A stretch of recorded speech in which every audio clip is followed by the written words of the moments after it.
नमस्कार, आप देख रहे हैं प्रदेश का सबसे भरोसेमंद news channel India news Uttar Pradesh Uttarakhand और मैं हूं आपके साथ आयुष चतुरांश।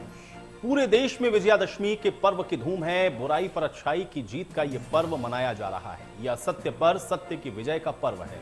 इस मौके पर आरएसएस का धूमधाम के साथ स्थापना दिवस भी मनाया गया है। नागपुर में संघ प्रमुख मोहन भागवत ने पूरे देश को एक बड़ा संदेश दिया है।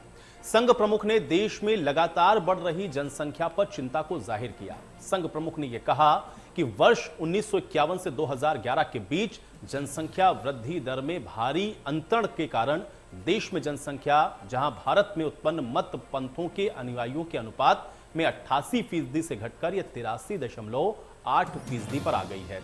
मुस्लिम जनसंख्या का अनुपात, जो कि 9.8% हुआ करता था, यह बढ़कर 14.24% पर आ गया है। अब जनसंख्या के असंतुलन पर चिंता जताते हुए मोहन भागवत ने यह कहा कि जनसंख्या के लिए पूरे देश में एक नीति होनी चाहिए और हमें यह लगता है कि इस बारे में एक बार फिर से विचार करना चाहिए। अभी भारत युवाओं का देश है। 30 साल के बाद ये सब बूढ़े बनेंगे, तब इन्हें खिलाने के लिए और भी हाथ लगेंगे और उसके लिए काम करने वाले कितने लगेंगे। इन दोनों बातों पर हमको अभी से विचार करना होगा। अगर हम इतना बढ़ेंगे तो पर्यावरण इसको कितना झेल पाएगा। 50 साल आगे तक का विचार करके हमको इस पर रणनीति बनानी होगी। जैसे जनसंख्या एक समस्या बन सकती है, वैसे ही जनसंख्या का असंतुलन भी एक बड़ी समस्या बनता है। अब मोहन भागवत के इस बयान से यह साफ है कि देश में जिस तरह से जनसंख्या तेजी के साथ बढ़ रही है वो चिंताजनक है और बढ़ती जनसंख्या पर नियंत्रण पाना बेहद जरूरी है। अनवरत विदेशी घुसपैठ व मतांतरण के कारण देश की समग्र जनसंख्या, विशेषकर सीमावर्ती क्षेत्रों की जनसंख्या के अनुपात में बढ़ रहा असंतुलन देश की एकता, अखंडता, सांस्कृतिक पहचान के लिए गंभीर संकट का कारण बन सकता है।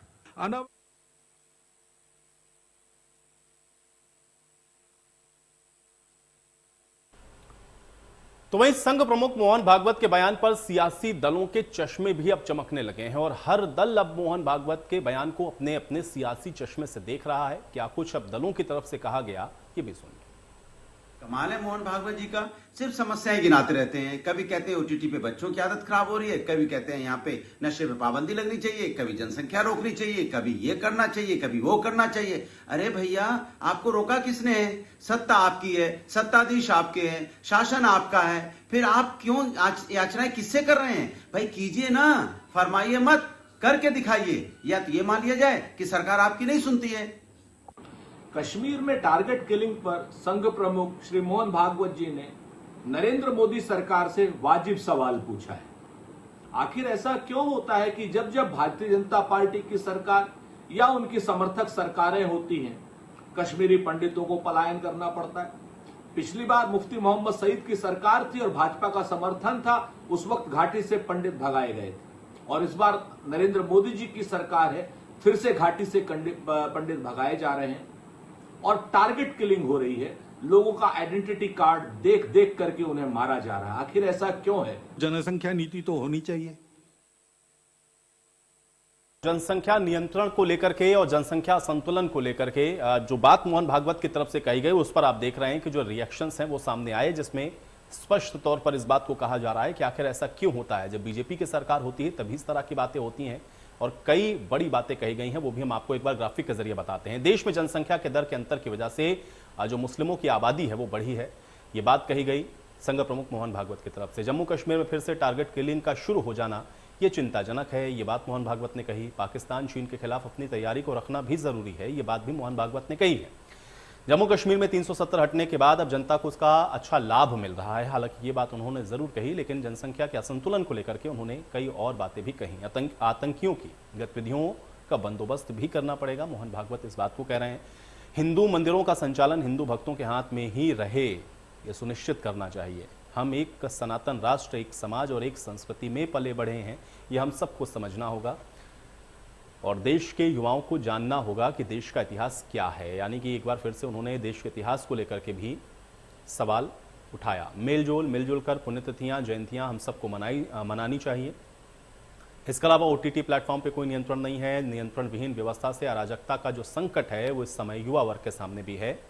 तो ये बड़ी बातें कही गई हैं, लेकिन जनसंख्या को लेकर के जो बात कही गई मोहन भागवत की तरफ से, अब उसको लेकर के जो राजनीतिक प्रतिक्रियाएं हैं वो भी आपने सुनी हैं। तो कुल मिलाकर के मोहन भागवत के बयान को लेकर के हर बार इस तरह की जो बातें हैं वो होती हैं, लेकिन ये जो जनसंख्या नियंत्रण को लेकर के बात उनके द्वारा कही गई है, जनसंख्या के असंतुलन को लेकर के जो बात कही गई है, उसके अपने अपने मायने निकाले जा रहे हैं। साथ ही साथ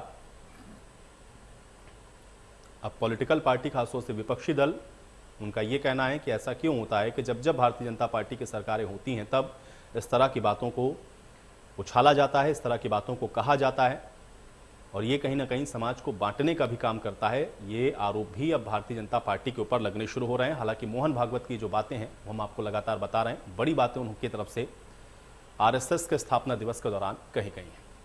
और चलिए आज इन्हीं तमाम सवालों के साथ आज की बहस की भी शुरुआत करेंगे। तमाम मेहमान मेरे साथ जुड़ गए हैं, पहले उनका परिचय मैं आपके साथ करवा देता हूं। संजय चौधरी जी हमारे साथ जुड़ रहे हैं, प्रवक्ता हैं भारतीय जनता पार्टी के। संजय जी बहुत स्वागत है आपका इस चर्चा में। ताहिरा हसन हमारे साथ जुड़ रही हैं, मुस्लिम स्कॉलर हैं। ताहिरा हसन जी आपका भी स्वागत। पुष्पेंद्र श्रीवास्तव हमारे साथ जुड़ रहे हैं, प्रवक्ता हैं आम आदमी पार्टी के। पुष्पेंद्र श्रीवास्तव जी आपका भी स्वागत। और जैनेंद्र अर्कवंशी जी हमारे साथ जुड़े हुए हैं, प्रवक्ता हैं एसबीएसपी के, आपका भी स्वागत है। और जनार्दन मिश्रा हमारे साथ जुड़े हुए हैं, वरिष्ठ पत्रकार हैं। जनार्दन मिश्रा जी आपका भी बहुत स्वागत है। संजय जी सबसे पहले मैं आपसे ही शुरुआत करूंगा, क्योंकि अभी हम लोगों ने कुछ पॉलिटिकल रिएक्शंस भी सुनवाए जिसमें खासतौर से समाजवादी पार्टी और कांग्रेस दोनों की तरफ से इस बात को कहा गया कि भारतीय जनता पार्टी की सरकार जब बनती है तब तब इस तरह की जो बातें हैं उनको उछालने की कोशिश होती है, जो कि समाज को बांटने का कहीं ना कहीं काम करती है। मोहन भागवत भी उसी कड़ी में इस तरीके के बयानों को देते हुए नजर आते हैं। ये आरोप आपके ऊपर लग रहे हैं। एक तो मोहन भागवत ने आज जो जनसंख्या के असंतुलन को लेकर के बयान दिया, उसको आप कैसे देखते हैं, और दूसरा विपक्षी पार्टियां जो उस पर रिएक्शन दे रही हैं उस पर भी मैं आपकी प्रतिक्रिया चाहूंगा। संजय जी। देखिए, मुझे लगता है कि राजनीतिक प्रतिक्रिया देने के पहले उन्होंने उसका प्रत्युत्तर दिया है। उन्हें संघ प्रमुख का आज के इस अवसर पर दिया गया पूरा उद्बोधन, वो सारा का सारा उद्बोधन इस देश के सामाजिक, आर्थिक, राजनीतिक, पारिवारिक, इस सारी की सारी पृष्ठभूमि को समेट कर दिया गया एक बड़ा उद्बोधन। मुझे नहीं लगता है कि पूरे उद्बोधन को सुने बिना उसके किसी एक अंश के आधार पर अपनी राय बनाकर रिएक्शन दे देना, ये तो बहुत आसान काम। लेकिन मुझे लगता है कि जब तक उस पूरे उद्बोधन को जो लगभग 1 घंटे का था, उस उद्बोधन को सुने बिना और उसके मूल भाव को समझे बिना उस पर कोई भी प्रतिक्रिया देना बहुत ठीक नहीं होगा। उन्होंने परिवार के मूल्यों की भी बात की, उन्होंने देश के भविष्य की बात की, उन्होंने देश की वर्तमान कठिनाइयों की भी बात की, उन्होंने उन कठिनाइयों से निकलने के लिए संघ को क्या करना चाहिए, संघ क्या कर रहा है, उस दिशा में कैसे प्रयास कर रहा है, उसकी भी चर्चा की है। और संघ का जो अभी तक का इतिहास रहा है, संघ जो विश्व का सबसे बड़ा एक जनसभी संगठन है, उसके बारे में बहुत विस्तार से बताया है। तो मुझे लगता है कि इस पूरे उद्बोधन को उसी समग्रता में देखा जाना चाहिए। किसी एक अंश को देखकर कोई राय बनाना, मुझे लगता है कि कोई। ताहिरा हसन जी आपका भी मैं एक रिएक्शन चाहूंगा, क्योंकि मोहन भागवत ने जनसंख्या की वृद्धि और जनसंख्या के असंतुलन, इन दोनों को ही लेकर के जो बातें कही हैं उसको आप कैसे देखती हैं? देखिए, जो जनसंख्या बढ़ रही है, पॉपुलेशन बढ़ रही है, इसको रोके जाने के लिए तो सभी कह रहे हैं कि पॉपुलेशन को रोकना चाहिए, क्योंकि आने वाले समय में पानी की बहुत प्रॉब्लम आएगी, लोगों को खाने की प्रॉब्लम होगी, रहने की प्रॉब्लम होगी। लेकिन मुझे समझ में ये नहीं आता कि जब हम सबसे बड़ा लोकतंत्र है, आजादी के बाद गांधी जी की बात की जाती है। गांधी जी ने क्या कहा था? गांधी जी खुद बहुत धार्मिक आदमी थे, धार्मिक हिंदू थे, लेकिन उन्होंने राजनीति में धर्म को अलग रखने की बात कही। आप पढ़िए, इतिहास पढ़े, बहुत अच्छी बात कही। अगर इतिहास पढ़ेगी हमारे नौजवान, इतिहास पढ़ेंगी महिलाएं और सब पढ़ेंगे, तो उन्हें पता चलेगा कि ये सबसे बड़ा लोकतंत्र जो बाबा साहब भीमराव अंबेडकर के संविधान से चलता है, वहां रहने वाला एक एक बंदा, एक एक जो आदमी है वो भारतीय है। तो आप सभी का सत्ता में है तो आप उसको लागू करिए। भाई, जनसंख्या को रोका जाना चाहिए, एक सरकारी आंकड़ा आना चाहिए और उसको आप अवेयरनेस प्रोग्राम पहुंचाइए, जगह जगह पहुंचाइए। इतने इलिटरेट लोग हैं, वहां पहुंचाइए आप, और आपने असंतुलन की बात जो कही है वहां फिर हिंदू मुस्लिम की बात आ गई। अरे मुस्लिम्स में एजुकेशन नहीं, पहले एजुकेशन ले जाइए ना, उनको एजुकेट कीजिए, वो इसी देश के नागरिक हैं। अगर शरीर कैसे कोई स्वस्थ रहेगा अगर उसका एक अंग भी काम नहीं ढंग से कर रहा है, तो एजुकेशन ले जाइए, उनको एजुकेट करिए। ऐसे तो करने में कोई सिर्फ मुसलमानों की बात नहीं है, हिंदू मुसलमान क्रिश्चियन जो भी गरीब है वहाँ क्या होता है, बच्चे ज्यादा होते हैं देखा जा रहा है। और बेटे की लालसा में भी जब आप ये कानून भी लाना चाहेंगे तो आपको महिलाओं की मैं काम करती हूँ तो मैं जरूर कहूंगी महिलाओं के ऊपर इसकी गाज गिरेगी। अगर एक बच्चा है उसको बार बार अल्ट्रासाउंड करता है होगा, कानून बना, इंप्लीमेंट कहाँ होगा, फिर वो बार बार महिलाओं के शरीर पे असर पड़ेगा। जी जी। तो इन तमाम चीजों को देखते हुए, सुनिश्चित करते हुए बिल्कुल जनसंख्या को रोका जाए, एक बेहतर बनाने के लिए कंट्री को रोका जाना चाहिए, लेकिन वहां पे पोलराइजेशन नहीं होना चाहिए। भारत के उत्थान की बात होनी चाहिए, देश के उत्थान की बात होनी चाहिए, देश के एक एक नागरिक के उत्थान की बात होनी चाहिए। मेरा ये कहना है। पुष्पेंद्र जी, आपका भी रिएक्शन चाहूंगा मोहन भागवत जी के इस बयान पर। देखिए, मोहन भागवत जी का जो बयान है वो काफी लंबा था और उसमें उन्होंने कई प्रमुख बातें कही। आपने सिर्फ जनसंख्या नियंत्रण वाली बात को कोट किया है। मैं कहता हूँ ठीक है, अच्छी बात है, जनसंख्या नियंत्रण पे काम होना चाहिए, चर्चा भी होनी चाहिए, बात भी होनी चाहिए, लेकिन सवाल यह है कि करेगा कौन? सरकार तो आखिर भारतीय जनता पार्टी की ही है ना, जो आप सभी को सब जानते हैं, सर्वविदित है कि संघ के इशारे पर और उनके हिसाब से चलती है सरकार, चाहे वो उत्तर प्रदेश की सरकार हो चाहे वो भारत सरकार हो। लेकिन मैं यहाँ आपको एक बात बताना चाहता हूँ, मोहन भागवत जी ने अपने भाषण में एक और बात कही। उन्होंने कहा कि समाज को तोड़ने का काम नहीं, जोड़ने का काम होना चाहिए। उन्होंने कहा कि समरसता बढ़ाने पर जोर दीजिए, लेकिन हो क्या रहा है, देश में अराजकता का माहौल बन रहा है, उसका फैलाव हो रहा है अराजकता का। तो ये उनका निशाना कहां था? ये शायद समझने की बात है, कहीं ना कहीं वो भारत सरकार के ऊपर ये बहुत बड़ा सवाल है कि अगर आरएसएस ये कह रहा है कि देश में अराजकता का माहौल है और समरसता फैलाने की जरूरत है, तो कहीं ना कहीं इससे भारत सरकार, जो भारतीय जनता पार्टी की सरकार है, उत्तर प्रदेश की सरकार, जो भारतीय जनता पार्टी की सरकार है, उसको सबक लेना चाहिए और मोहन भागवत जी की कही हुई बातों पर अमल करना चाहिए। मैं इसलिए कह रहा हूं ये बात क्योंकि आप देखिए, चुनाव के दौरान हिंदू मुसलमान, शमशान कब्रिस्तान, अली बजरंग बली, ये सब भाषा कौन बोलता है? भारतीय जनता पार्टी के लोग बोलते हैं। खुद योगी आदित्यनाथ जी अपने भाषणों में जब दूसरे राज्यों में जाते हैं तो वो खुद इस तरह की भाषा का इस्तेमाल करते हैं। तो जब आपका मुख्य संगठन जो आरएसएस है, जिसके सामने पूरी भारतीय जनता पार्टी और भाजपा की सरकारें नतमस्तक हैं और उनके आदेश और सुझाव के हिसाब से सरकारें चला रहे हैं, तो उनको मोहन भागवत जी की बातों पर अमल करना चाहिए और देश को जो तोड़ने का काम कर रहे हैं, जैसा कि भागवत जी का कहना है, अराजकता फैलाने का जो काम हो रहा है इस माहौल में, उसमें सुधार ला करके समरसता फैलाने का काम होना चाहिए। आम आदमी पार्टी इसी की हिमायती है। हम देखिए, हम कहीं भी दिल्ली में चुनाव लड़े, पंजाब में लड़े, गोवा में लड़े, उत्तराखंड में लड़े, यूपी में लड़े, जहां भी हम चुनाव में जा रहे हैं, अभी हम उत्तर प्रदेश के चुनाव में हैं, वहां हम सिर्फ बिजली, पानी, शिक्षा, स्वास्थ्य की बात कर रहे हैं। अभी हमने घोषणा की कि भाई हम 300 यूनिट बिजली फ्री देंगे, क्योंकि हमें मालूम है कि जनता की मूल सुविधा जो है वो इस समय बिजली है, बहुत जरूरत है बिजली की उसको। आप बिजली पे काम नहीं कर रहे, आप उस पर बात नहीं करना चाहते, आप शिक्षा पे बात ठीक नहीं है करना पुष्पेंद्र जी, चाहते। कुल मिलाकर के आपने ये कहा कि मोहन भागवत जो बात कह रहे हैं, भारतीय जनता पार्टी को दरअसल उसको सही तरीके से समझना चाहिए और एग्जीक्यूट करना चाहिए। ठीक है, आपकी बात का मैं जवाब ले लूंगा। जनार्दन मिश्रा जी भी हमारे साथ जुड़े हुए हैं, मैं उनका भी रुख कर लेता हूं। जनार्दन जी, स्वागत है आपका इस चर्चा में। जनार्दन जी, मेरा सवाल भी आपसे भी यही है, क्योंकि जो बात मोहन भागवत कह रहे थे, हालांकि वो तो बहुत लंबा भाषण है, लेकिन अगर उसको हम लोग समझने की कोशिश करें तो उसके क्या मायने आपको समझ में आते हैं और उसके ऊपर जो पॉलिटिकल रिएक्शंस आ रहे हैं उसको आप कैसे देखते हैं? देखिए, राजनीतिक अगर बिंदु से उसको देखा जाए तो उसके कई मायने निकलेंगे। हर पार्टी अपने हिसाब से उस चीज को परिभाषित करेगी और एक संदेश हर एक पार्टी के लिए निकल सकता है, लेकिन मैं उसको समग्रता में देखता हूं। और जो संघ प्रमुख का ये जो एक लंबा अभिभाषण था, उसमें एकता की बात कही गई, उसमें देश के विकास की बात कही गई, जनसंख्या के नियंत्रण के बाद में ही, क्योंकि रिसोर्सेज लिमिटेड हैं, तो जनसंख्या का नियंत्रण और सभी को सुविधाएं मिले, तो उसके लिए भी लोग अपने देश के पूरे समग्र विकास की बात की गई।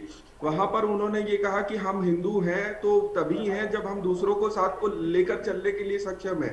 तो ये एक काफी एकता और एक नए दृष्टिकोण की बात कही गई। और राजनीतिक मायनों में तो देखिए, ये एक बड़ा एक पृष्ठभूमि है, इस पर नए नए उसको निकाले जाएंगे। लेकिन अगर विजयदशमी के इस अवसर पर उन्होंने पूरे देश में एकता की बात कही है, जब अशांति फैल रही है, चुनाव के वक्त एक दूसरे पर पटाक्षेप हो रहा है, जब बयानवीर एक दूसरे की तरफ सामने आ रहे हैं और लोग जातियों में, धर्मों में विभक्त होने की बात कर रहे हैं, तब एक बयान बड़ा महत्वपूर्ण बन जाता है। जैनेंद्र अरकुंशी जी, क्या आप मुझे सुन पा रहे हैं? चलिए, जैनेंद्र जी तक शायद मेरी आवाज नहीं पहुंच रही। संजय जी, जवाब दें आप। मैं तो पहले ही मैंने कहा था कि इस पूरे उद्बोधन को, जिसको केवल इसमें देश की बात की हुई है, देश के उत्थान की बात की हुई है, आने वाली समस्याओं की बात की है, देश की समरसता के लिए भी हमें मिलकर काम करना चाहिए। हमारे यहाँ और जो लोग आए हैं उनका देश में हमेशा स्वागत हुआ है। इसमें यहूदी भी हैं, पारसी भी हैं, ईसाई भी हैं, मुस्लिम भी हैं।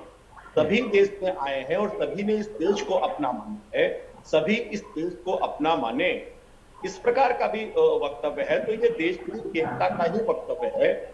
और इस एकता के वक्तव्य के साथ साथ देश में समरसता होनी चाहिए, इस प्रकार का संदेश है।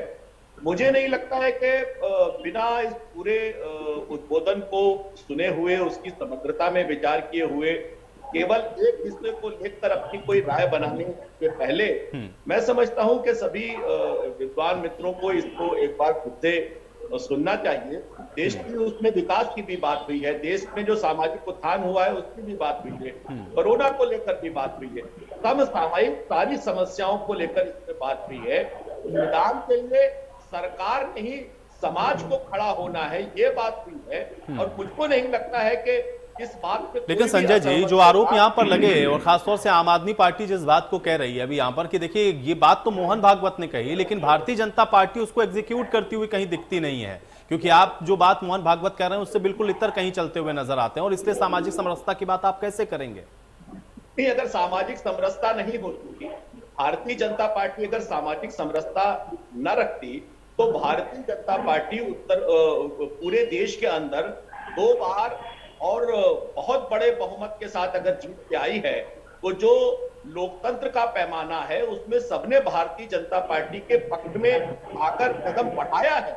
ये इस बात का निश्चित रूप से प्रमाण है कि देश की जनता ने और सामाजिक समरसता के साथ भारतीय जनता पार्टी के साथ लोग खड़े हुए हैं और बार बार लगातार खड़े हुए हैं। भारतीय जनता पार्टी को समर्थन देने वाले लोगों की संख्या में बढ़ोतरी हो रही है और आप देखेंगे कि सारे वर्गों में भारतीय जनता पार्टी का रिप्रेजेंटेशन बढ़ रहा है। तो उस समरसता का भारतीय जनता पार्टी। चलिए संजय जी, पुष्पेंद्र जी का कोई सवाल है, मैं वो सवाल ले लेता हूं, फिर आप उसका जवाब दीजिए। पुष्पेंद्र जी, मैं हमारे मित्र साथी संजय चौधरी जी से ये कहना चाहता हूं कि वो क्या भागवत जी की बात को नकार रहे हैं? क्या वो कह रहे हैं कि भागवत जी झूठ बोल रहे हैं? अगर भागवत जी कह रहे हैं कि समरसता बढ़ाने पर जोर दीजिए, लेकिन देश में अराजकता फैलाने का काम हो रहा है, तो क्या भागवत जी झूठ बोल रहे हैं? या तो मेरे साथी संजय चौधरी जी ने भागवत जी के बयान को सुना नहीं है, या फिर ये उनकी बात को झुठलाना चाहते हैं। ये इनको तय करना पड़ेगा, क्योंकि उन्होंने बहुत साफ कहा कि देश में जो माहौल बनाया जा रहा है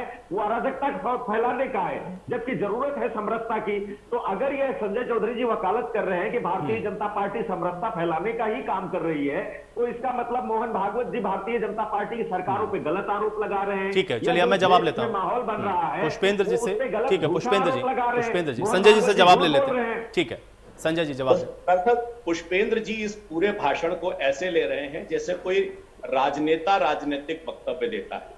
संघ का दशहरे पर जो सरसंघ चालक का भाषण होता है वो देश के आम समाज को एड्रेस करते हुए वो भाषण होता है। समाज में जो भी विकृति होगी उस पर संघ के प्रमुख का एक दर्शन आता है और वो वार्षिक एक गाइडलाइन की तरह काम करता है। वो सरकार को संबोधित नहीं कर रहे थे। हो सकता है पुष्पेंद्र जी को लगता हो कि वो सरकार को संबोधित कर रहे हैं, वो सरकार को नहीं संबोधित कर रहे हैं। आशीष जी, मैं कह रहा हूं, कौन करेगा ये? सरकार में सरकार किसकी है? इस देश में सरकार किसकी है? इस देश में भारतीय जनता पार्टी की ही सरकार है ना। तो अगर कोई सवाल खड़ा कर रहे हैं मोहन भागवत जी, तो मुझको आपकी लगता सरकार है पे ही कि सवाल खड़ा होगा। सामाजिक आधार पर होना चाहिए, राजनीतिक आधार पर विश्लेषण करके। इसमें अगर आप राजनीतिक विश्लेषण करेंगे तो ये राजनीतिक वक्तव्य नहीं था, ये राजनीतिक विश्लेषण की कोई बात ठीक है, चलिए संजय जी, लेकिन राजनीतिक विश्लेषण नहीं करते। ठीक है, चलिए आप कह रहे हैं तो राजनीतिक नहीं, लेकिन मुझे बताइए कि अगर वो ये कहते हैं कि जो जनसंख्या नियंत्रण है वो कौन करेगा? जनसंख्या नियंत्रण के लिए तो पॉलिसी आपको ही बनानी है। असंतुलन की भी अगर वो बात कर रहे हैं तो वो संतुलित कैसे करेंगे, उसके लिए भी रास्ता आपको ही खोजना है। तो वो अगर जनता को भी एड्रेस कर रहे हैं तो उसका सोल्यूशन तो आपके पास है ना, कैसे करेंगे? उन्होंने कहा क्या है उस आप पूरे वाक्य को, मुझे लगता है कि अगर आप देखेंगे उन्होंने कहा है। संजय चौधरी जी, आप उनका बयान सुनिए, हमने सुना है उनका बयान। उन्होंने सीधा कहा कि देश में समरसता बढ़ाने की जरूरत है, लेकिन यहाँ पर हो क्या रहा है?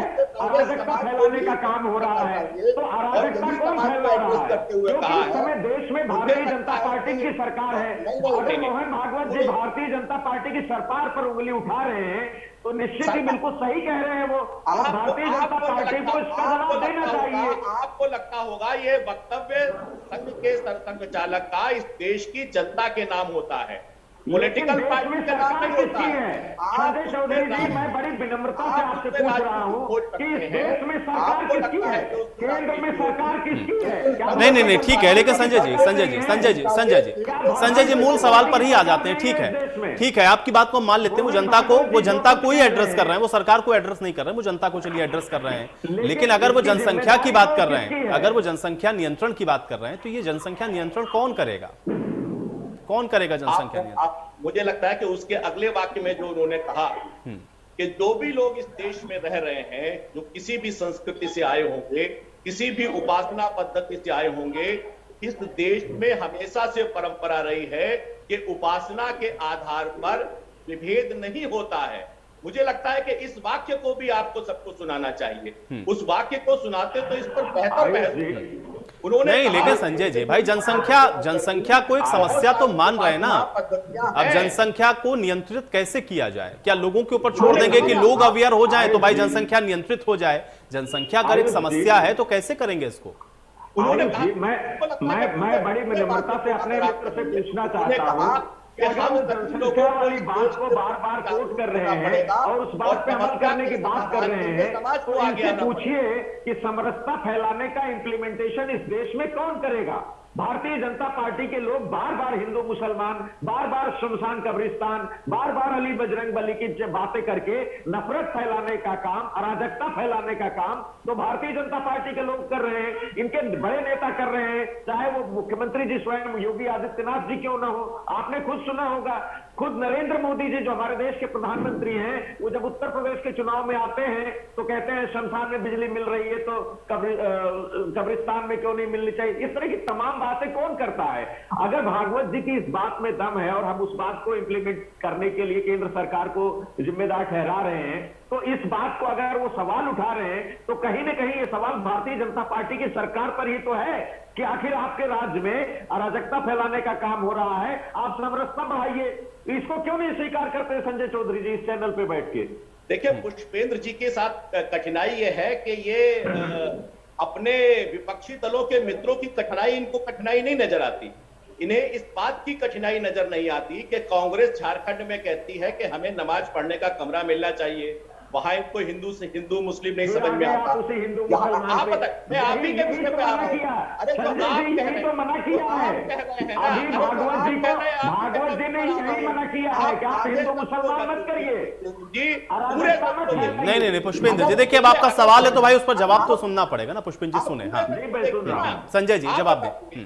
संजय जी आप बताइए कि अगर वहां पर ऐसा होता है तो आपने उस पर कोई प्रतिक्रिया दी? कांग्रेस अपने संकल्प पत्र को लेकर सबसे पहले मस्जिदों के पास जाकर उसको बांटती है, आपने कोई उस पर प्रतिक्रिया दी क्या? तब तो आप दिल्ली में उनके साथ मौका लगते ही सरकार बना लेते हो। तो जो आपको अनुकूल लगता है उस विषय पर आप वैसी राय रखते हो, जो आपको अनुकूल नहीं लगता वहां आप भारतीय जनता पार्टी के पक्ष और विपक्ष में बात करने लग जाते हो। मुझे लगता है कि इस प्रकार की घटनाओं पर अगर एक जैसा भाव रखा जाएगा, कोई भी अगर उसके विरोध में बोलता है तो आपको खड़ा होना पड़ेगा, चाहे वो भारतीय जनता पार्टी हो, चाहे वो कांग्रेस। चलिए संजय जी, देखिए ताहिरा जी का भी कुछ सवाल है, मुझे लग रहा है कुछ कहना चाह रही ताहिरा जी। एक सेकंड पुष्पेंद्र जी ताहिरा जी को भी शामिल करते हैं। देखिए एक सेकंड पुष्पेंद्र जी। हाँ ताहिरा जी, महिलाओं को हमेशा बोलने कब दिया जाता है? बिल्कुल बिल्कुल, प्लीज आई।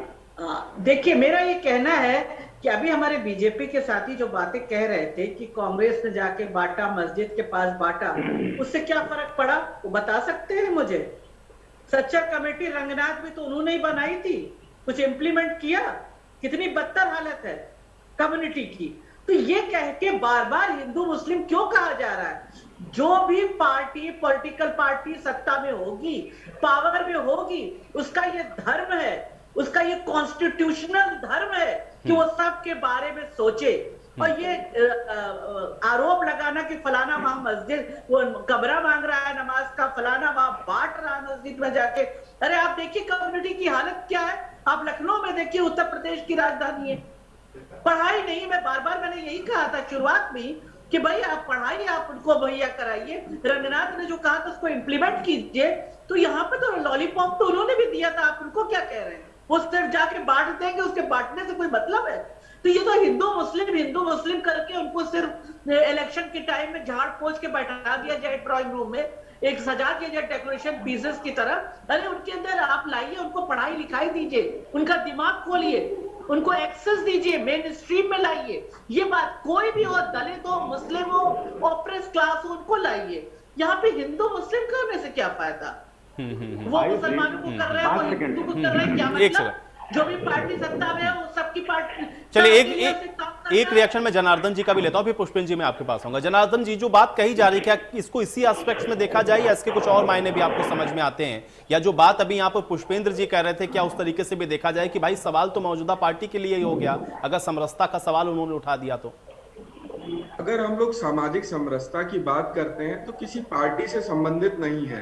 हर पार्टी, हर देश के नागरिक का ये कर्तव्य है कि समरसता को लेकर चले और आप आगे बढ़े। देखिए, राजनीतिक पार्टियां तो समरसता को बिगाड़ कर अपने चुनावी हक में फैसले कराने के लिए ही जानी, उसमें आप भाजपा को, कांग्रेस को, आपको जिसको भी चाहे उसको उसके ऊपर प्रश्न चिन्ह खड़ा कर सकते हैं। लेकिन समरसता के बिगड़ने से जो समाज में एक दूरी बढ़ रही है और विभत्स चित्र अब सामने आ रहे हैं। आपने देखा ये मॉब लिंचिंग जो है, भीड़ कहीं भी किसी को मार दे रही है, और ये चीजें जो इतने विभत्स होते जा रहे हैं तरीके, ये अगर अभी भी हम लोग नहीं संभले तो ये बहुत और भी इससे खराब होती रहेगी स्थिति।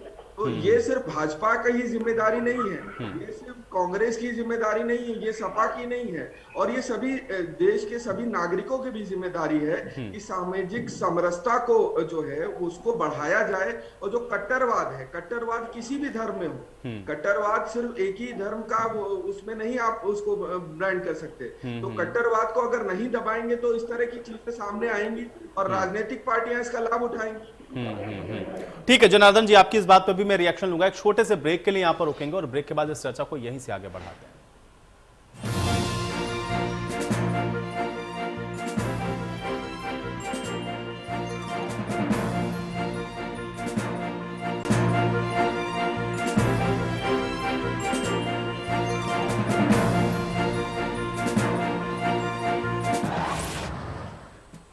तो ब्रेक के बाद आपका स्वागत है। सवाल तो बनता है, मैं आज चर्चा मोहन भागवत के उस बयान की जिसमें उन्होंने जनसंख्या वृद्धि और जनसंख्या नियंत्रण और साथ ही साथ जनसंख्या असंतुलन के विषयों को उठाया। साथ ही साथ कई और बड़ी बातें भी उन्होंने कही, लेकिन जनसंख्या असंतुलन या जनसंख्या नियंत्रण को लेकर के जो सवाल मोहन भागवत ने उठाए थे उसको लेकर के अब इस पर सियासत होनी भी शुरू हो गई, क्योंकि पॉलिटिकल पार्टियां इसको अपने अपने सियासी चश्मे से देख रही हैं और उस पर अलग अलग तरह की प्रतिक्रियाएं अभी आपने चर्चा की शुरुआत में सुनी है। इसी पर आज हम भी चर्चा कर रहे हैं कि मोहन भागवत के आखिर इस बयान के मायने क्या हैं और जो बात मोहन भागवत कह रहे हैं उसको किस तरह से देखा जाए। चर्चा में एक बार फिर से वापस लौटेंगे। पुष्पेंद्र जी, क्या सवाल था आपका?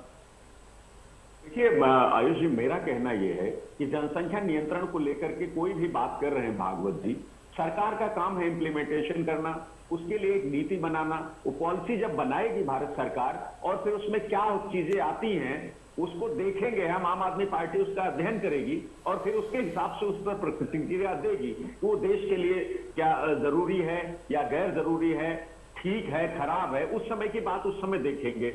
लेकिन फिलहाल जो भाषण अभी मोहन भागवत जी का हुआ है उसको देखकर सिर्फ ये लगता है कि वो जनसंख्या नियंत्रण की नीति पर सिर्फ अपना सिद्धांत थोपना चाहती है हिंदुस्तान पर, और वो भारत सरकार के जरिए थोपना चाहती है। लेकिन चूंकि अभी उस पर कुछ चर्चा आगे होगी, जब सरकार उस पर काम करेगी तब हम उस पर बात करेंगे। मैं ये कहना चाह रहा था आयुष जी कि देखिए, पिछले काफी समय से हमारी आम आदमी पार्टी और हमारे नेता सांसद संजय सिंह लगातार इस बात को कह रहे हैं कि भारतीय जनता पार्टी का इतिहास रहा है कि वो सांप्रदायिकता के सहारे ही राजनीति करती है और उसके सहारे ही वो चुनाव जीतने का हमेशा प्रयास करती है। आज इस बात को दशहरे के पावन मौके पर अगर मोहन भागवत जी इस बात को कह रहे हैं, मैं तो उनको साधुवाद देना चाहता हूं कि कम से कम उनकी आलोचना पे ही भारतीय जनता पार्टी की सरकारें, चाहे वो केंद्र की हो, चाहे उत्तर प्रदेश की हो या चाहे किसी अन्य राज्य की, कम से कम उनकी आलोचना के बाद तो उनको इस लाइन को छोड़ना चाहिए। भारतीय जनता पार्टी को लोगों के लिए काम करना चाहिए, जैसे आम आदमी पार्टी सिर्फ मुद्दों की राजनीति करती है। आम आदमी पार्टी अगर कह रही है कि हम हर व्यक्ति को 300 यूनिट बिजली फ्री देंगे और जिसका ऐलान करा है, लेकिन पुष्पेंद्र जी देखिए, यही तो सिलेक्टिव अप्रोच है ना। देखिए, हर कोई अपने बयान, इस बयान के अंदर अपना जो उसका लगता है ना कि उसको उसका बेनिफिट मिल सकता है, उसको पकड़ रहा है। जैसे आपने समरसता वाली बात को तो पकड़ा, लेकिन वही मोहन भागवत ने यह भी तो कहा ना कि जनसंख्या का संतुलन है जो कि 14% के आसपास अब पहुंच रहा है, जो कि 8% हुआ करता था। उन्होंने आजादी के समय का हवाला दिया। क्या उस बयान को भी फिर आप ये कहेंगे कि नहीं वो सही कह रहे हैं? जो जनसंख्या संतुलन की भी उन्होंने बात की, उसको भी समर्थन दीजिए। फिर सामाजिक समरसता पर तो उन्होंने इनको आईना दिखाया, लेकिन जनसंख्या संतुलन वाले बयान पर फिर आप कैसे देखेंगे? मैं तो बार बार कह रहा हूं आपसे कि अगर जनसंख्या नियंत्रण और असंतुलन पे वो बात कर रहे हैं तो उसके लिए कोई पॉलिसी और नीति की भी घोषणा करते ना तो अच्छा होता, हम उस पर प्रतिक्रिया देते, आम आदमी पार्टी उस पर बात करती। लेकिन उन्होंने नहीं तो नीति और पॉलिसी थोड़ी ना बनाएंगे मोहन भागवत, नीति और पॉलिसी तो सरकार को बनाना है। बिल्कुल, मैं यही कह रहा हूं कि जब भी सरकार पॉलिसी लेकर के आएगी जनसंख्या के नियंत्रण के ऊपर, तो उसका ड्राफ्ट कैसा होगा, उसमें क्या चीजें निहित हैं, क्या चीजें डाली गई हैं, उस पर चर्चा करने के लिए वही समय उपयुक्त होगा। आज हम क्या बात करें उस पे? अगर मोहन भागवत जी कह रहे हैं तो मुझे तो सिर्फ एक बात लग रही है, सामाजिक समरसता पर अगर आप बात कर सकते हैं तो फिर इस पर भी आप खुलकर बताइए ना कि उन्होंने सही कहा कि गलत कहा। सामाजिक समरसता वाली बात तो आपने तुरंत अडॉप्ट कर ली कि नहीं वो उन्होंने सही कहा, इनके शासनकाल में सामाजिक समरसता नहीं है, तो मोहन भागवत कह रहे हैं। लेकिन ये भी तो कह रहे हैं ना मोहन भागवत कि जो 8% थे वो 14% हो गए, जो 88% थे वो 82 के आसपास आ गए। तो भाई अगर इस तरीके की बात वो कह रहे हैं तो उसको भी फिर कोट करिए ना साथ में। आयुष जी, मैं तो खुद कह रहा हूं कि अगर मोहन भागवत जी ये बात कह रहे हैं जनसंख्या नियंत्रण की, तो हम तो खुद कह रहे हैं जनसंख्या नियंत्रण होना चाहिए। जनसंख्या विस्फोट किसी के लिए भी अच्छा नहीं है, हिंदुस्तान के लिए भी अच्छा नहीं है, हमारे देश नियंत्रण के साथ साथ संतुलन की बात भी उन्होंने कही ना। और जब संतुलन की बात हो रही है, जब संतुलन की बात हो रही है, मुस्लिम आबादी की बात हो रही, तो फिर यहाँ पे हिंदू मुस्लिम का फैक्टर आ रहा है। संतुलन में राजनीति कर रहे हैं ना, फिर वही अराजकता और सांप्रदायिकता की बात आ जाती है। अगर मोहन भागवत, यही तो मैं कह रहा हूं ना कि फिर वो सिलेक्टिव हो जाता है, फिर वो सिलेक्टिव हो जाता है। कहीं ना कहीं अराजकता और सांप्रदायिकता छुपी हुई है इस भाषण में, तभी मैं उनको सीधा न कह करके, अब चूंकि बार बार आप सवाल कर रहे हैं इसलिए मैं ये नहीं तो सीधा कहिए ना, क्यों नहीं कह रहे हैं भाई? सीधा क्यों नहीं कह रहे हैं? जिस बात से आप इत्तेफाक नहीं रखते उसको सीधा कहिए कि वो गलत कह रहे हैं या सही कर रहे हैं। एक ही शख्स आईना भी दिखा सकता है, एक ही शख्स गलत भी बोल सकता है, ऐसा कैसे होगा? या तो एक शख्स सही बोलेगा या तो गलत बोलेगा। ठीक है, संजय जी जवाब दें। दरअसल ऐसा है कि पुष्पेंद्र जी मीठा मीठा तो गप कर लेना चाहते हैं और कड़ुआ कड़ुआ थू कर देना चाहते हैं। सांप्रदायिकता की बात करते हैं, लेकिन मुस्लिम जनसंख्या के घनत्व की जैसे ही बात आ जाती है चुप्पे से रास्ता बदल देते हैं। मुझे लगता है कि सत्य का तो साक्षात्कार सीधे सीधे होना चाहिए। जो समस्या है, जो समस्या दिख रही है, सामाजिक घनत्व जिस प्रकार से बढ़ रहा है और घट रहा है, वो देश की समस्या यथार्थ रूप में है और उस पर भी उनको कोई ना कोई अपना रुख रखना चाहिए। उस पर तो वो रुख रखते नहीं, क्योंकि वास्तव में जो उन्होंने कहा है कि समाज जब करेगा तभी हो पाएगा, और ऐसा हमने होते देखा है। एक बहुत वाजिब चीज है कि देश का मुस्लिम बहुत गरीब है, कठिनाइयों में है। इस मुस्लिम ने तो, जो मुस्लिम शासक थे, 400 साल शासन किया था। अगर शासन से मुस्लिम समाज की उन्नति हो जाती, मुस्लिम महिलाओं की स्थिति बदल जाती, वो शिक्षित हो जाते, उसके बाद कांग्रेस ने भी सरकार मुस्लिमों के हित में चलाई, उसके बाद भी अगर मुस्लिम निरक्षर है, गरीब है, कठिनाइयों में है, तो दोष किसका है? यानी कि सरकार और शासन होते हुए भी मुसलमान गरीब बना रहा। क्यों? सरकार के कारण वो ऊपर क्यों नहीं उठ पाया? हमने देश के उत्तरी क्षेत्र में देखा है कि जब यादव मुख्यमंत्री होता है तो यादव समाज उठकर खड़ा होता है, सांस्कृतिक आधार पर भी, राजनीतिक आधार पर भी और राजनीतिक और आर्थिक आधार पर भी खड़ा होता है। वैसे ही मायावती के बाद दलितों के उत्थान को हमने होते हुए देखा है। तो शासन का असर अगर समाज पर हो रहा है तो वो समाज उठा है, लेकिन क्या कारण है कि मुस्लिम समाज उसमें नहीं उठ पाया? तो मुझे लगता है कि मुस्लिम समाज भी इसमें दोषी है कि वो नहीं उठ पाया। भारतीय जनता पार्टी ने तो, चाहे वो अटल बिहारी वाजपेयी हो जिन्होंने अरब के लिए नौकरी का दर रास्ता खोला हो, डॉक्टर मुरली मनोहर जोशी हो जिन्होंने वहां की एजुकेशन के लिए मुस्लिमों के एजुकेशन की बात की हो, चाहे वो 3 तलाक के मुद्दे पर नरेंद्र मोदी जी की बात हो, उन्होंने भी उस अवसर को एक आगे बढ़कर किया। योगी आदित्य जी ने दंगा मुक्त होकर उसको उत्तर प्रदेश को संवारा। देश की राजनीति में मुस्लिम को केवल वोट बैंक समझते हुए और उसके उत्थान के लिए काम न करते हुए, उनकी आधी आबादी जो महिलाएं हैं, शाहबानों के केस में क्या हुआ था, ये हमने और आपने सबने देखा है। केवल पर मुसलमान को बरगला देना और उनके लिए चिंता न करना, ये समरसता के विरोधी है। केवल उन्हें ठीक है ताहिरा जी, मौजूदा सरकार तो कह रही है कि भाई देखिए वो तो बराबर एजुकेशन के लिए काम कर रही है, क्योंकि आपने बार बार कहा कि जब तक एजुकेट आप नहीं करेंगे तब तक आप उनको मेन स्ट्रीम में भी नहीं ला सकते और ये समस्याएं रहेंगी। ये तो कह रहे हैं, अपने पुराने शासन को भी इन्होंने याद कराया कि हम तो उनके एजुकेशन के लिए या उनके उत्थान के लिए बराबर कर रहे हैं। ताहिरा जी नहीं, बिल्कुल देखिए, मैं बिल्कुल डिसएग्री करती हूँ। अभी उन्होंने कहा ट्रिपल तलाक के लिए मुस्लिम महिलाओं का एक सेक्शन आप देखिए, ये पूरा पढ़े ये कि बहुत दिनों से इसकी लड़ाई लड़ रहा था। लेकिन जैसे अभी एक साथी ने कहा, दोनों कम्युनिटी में, सभी कम्युनिटी में फंडामेंटलिस्ट होते हैं। ये दो साइड है एक ही कॉइन के। तो जाहिर है मुसलमानों में हम महिलाएं भी इनसे एड ऑन ले रहे थे। इस तरह के फंडामेंटलिस्ट है, हम लड़ रहे थे कि नहीं, हमें 3 तलाक जो है वो गलत है। तो इसी तरह से हर कम्युनिटी में। और जो ये बात कह रहे हैं कांग्रेस, किसने कहा कि कांग्रेस मुसलमानों की पार्टी थी? अगर मुसलमानों की पार्टी थी तो अभी मैंने इनसे कहा, ये बताएं, सच्चर कमेटी बनी थी, वो एक तरह से डॉक्टर थी, उसने बताया कि ये परेशानियां हैं इस कम्युनिटी में। फिर रंगनाथ आई, उससे पहले गोपाल कृष्ण बनी थी, फिर रंगनाथ आई, उसने कहा कि ये किया जाए इनके लिए, उसने दिया रेमेडीज दिया। क्या एक भी रेमेडी इंप्लीमेंट हुई? आप कैसे कह सकते हैं? मैंने जैसे पहले कहा, बड़े साफ लफ्जों में कहा कि झुनझुना बजाया गया, सिर्फ एक वोट बैंक की तरह इस्तेमाल किया इलेक्शन के टाइम में, झाड़ पोछ के ड्राइंग रूम में सजा देना शो पीस की तरह। तो जाहिर है वो, देखिए मैं एक बात और कहूँ, कम्युनिटी को अगर ये कह रहे हैं तो कम्युनिटी का आम आदमी नहीं, मौलाना को कहिए जो ठेका उठाते रहे कम्युनिटी का, जिन्होंने इस गर्त में पहुंचा दिया कम्युनिटी को।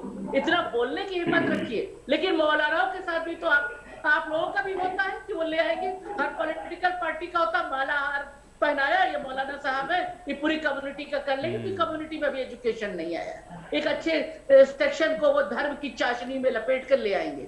तो ये अगर देश में डेमोक्रेटिक कंट्री है, सबसे बड़ा लोकतंत्र, मैं बार बार कह रही हूँ दुनिया का, जो बाबा साहब भीमराव अंबेडकर के संविधान से चलता है, तो ये आपकी जिम्मेदारी है। अगर आप इस समय पावर में है, सत्ता में है, तो आप उनको वो चीजें दीजिए ना। आप किसका वेट कर रहे हैं? आप इनको उस गर्त से निकालिए, उनको एजुकेशन दीजिए, उनका। संजय जी, ताहिरा जी ने बहुत बड़ी बात कही है, और खासतौर से उन्होंने कहा है कि खुल के बोलिए ना, जो गलत है वो गलत है, उसको खुलकर कहिए।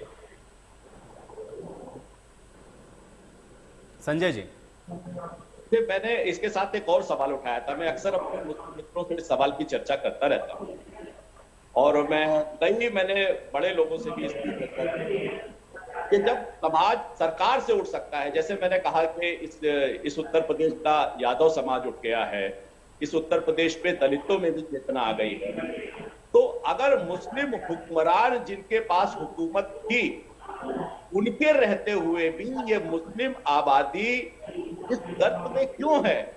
या तो उनके शासक इस प्रकार के थे जिन्होंने अपने ही लोगों के साथ अन्याय किया, या उस समाज में इस नई चेतना को लाने के लिए उनका नेतृत्व, जो आप कह रही हैं वो मौलाना होंगे, मौलवी होंगे, वो वहां के मोअज़्ज़िज़ लोग होंगे, उन लोगों ने भी सामाजिक दायित्व का निर्वहन नहीं किया है।